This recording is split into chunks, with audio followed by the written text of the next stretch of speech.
ನಮಸ್ಕಾರ. ಕರ್ನಾಟಕ ಸಾರಿಗೆ ಇಲಾಖೆಯಲ್ಲಿ ಮೋಟಾರು ವಾಹನ ನಿರೀಕ್ಷಕ ಹುದ್ದೆಗಳಿಗಾಗಿ 76 ಹುದ್ದೆಗಳಿಗಾಗಿ ಅರ್ಜಿಯನ್ನು ಆಹ್ವಾನಿಸಲಾಗಿದೆ.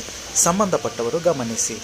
ವಿದ್ಯಾರ್ಹತೆ ಆಟೋಮೊಬೈಲ್ ಮೆಕ್ಯಾನಿಕಲ್ ಇಂಜಿನಿಯರಿಂಗ್ನಲ್ಲಿ ಡಿಪ್ಲೊಮಾ ಪಾಸಾಗಿರಬೇಕು ಅಥವಾ ಆಟೋಮೊಬೈಲ್ ಇಂಜಿನಿಯರಿಂಗ್ ಅಥವಾ ಮೆಕ್ಯಾನಿಕಲ್ ಇಂಜಿನಿಯರಿಂಗ್ನಲ್ಲಿ ಪದವಿ ಪಾಸಾಗಿರಬೇಕು ಮತ್ತು ಗೇರ್ ಲಘು ಮೋಟಾರ್ ವಾಹನ ಚಾಲನಾ ಪರವಾನಗಿ ಹೊಂದಿರಬೇಕು.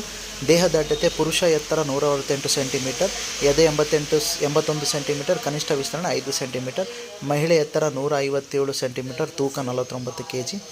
ವಯಸ್ಸಿನ ಮಿತಿ 18 ರಿಂದ 35 ವರ್ಷ. ಮೀಸಲಾತಿಗೆ ಅನುಗುಣವಾಗಿ ಸಡಿಲಿಕೆ ಇದೆ. ಅರ್ಜಿ ಶುಲ್ಕ ಸಾಮಾನ್ಯ ವರ್ಗ ಅಭ್ಯರ್ಥಿಗಳಿಗೆ 600, 2A 2B 3A 3B ಅಭ್ಯರ್ಥಿಗಳಿಗೆ 300, ಮಾಜಿ ಸೈನಿಕ ಅಭ್ಯರ್ಥಿಗಳಿಗೆ 50, SC ST ಅಂಗವಿಕಲ ಪ್ರವರ್ಗ 1 ಅಭ್ಯರ್ಥಿಗಳಿಗೆ ಶುಲ್ಕದಲ್ಲಿ ವಿನಾಯಿತಿ.